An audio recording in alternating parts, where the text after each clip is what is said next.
Évangile de Jésus selon saint Marc, chapitre 3. Jésus entra de nouveau dans la synagogue.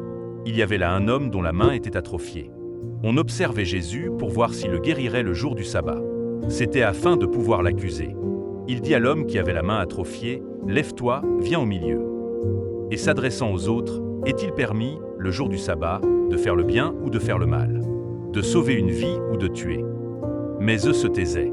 Alors, promenant sur eux un regard de colère, navré de l'endurcissement de leur cœur, il dit à l'homme, « Étends la main. » Il l'étendit, et sa main redevint normale.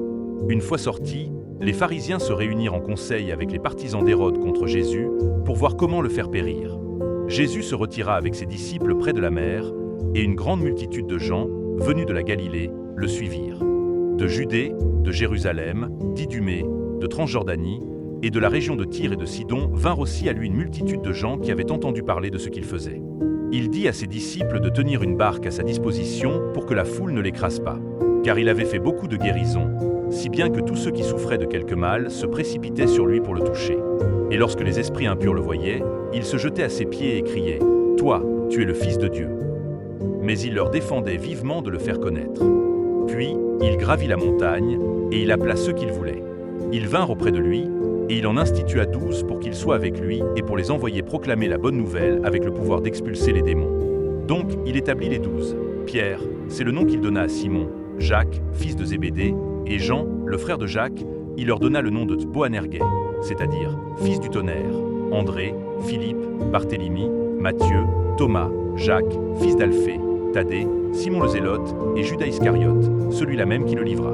Alors Jésus revient à la maison, où de nouveau la foule se rassemble, si bien qu'il n'était même pas possible de manger. Les gens de chez lui, l'apprenant, vinrent pour se saisir de lui, car ils affirmaient « Il a perdu la tête ». Les scribes, qui étaient descendus de Jérusalem, disaient « Il est possédé par Béelzéboul ». C'est par le chef des démons qu'il expulse les démons. Les appelant près de lui, Jésus leur dit en parabole « Comment Satan peut-il expulser Satan? Si un royaume est divisé contre lui-même, ce royaume ne peut pas tenir. Si les gens d'une même maison se divisent entre eux, ces gens ne pourront pas tenir. Si Satan s'est dressé contre lui-même, s'il est divisé, il ne peut pas tenir. C'en est fini de lui.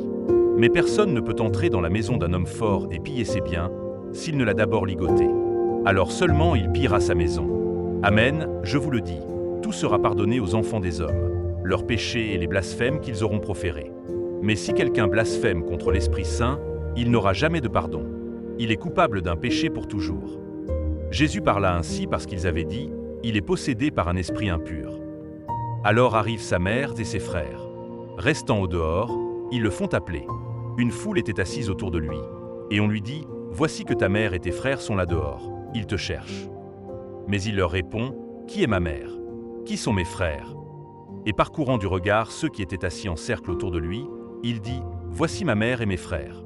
Celui qui fait la volonté de Dieu, celui-là est pour moi un frère, une sœur, une mère. »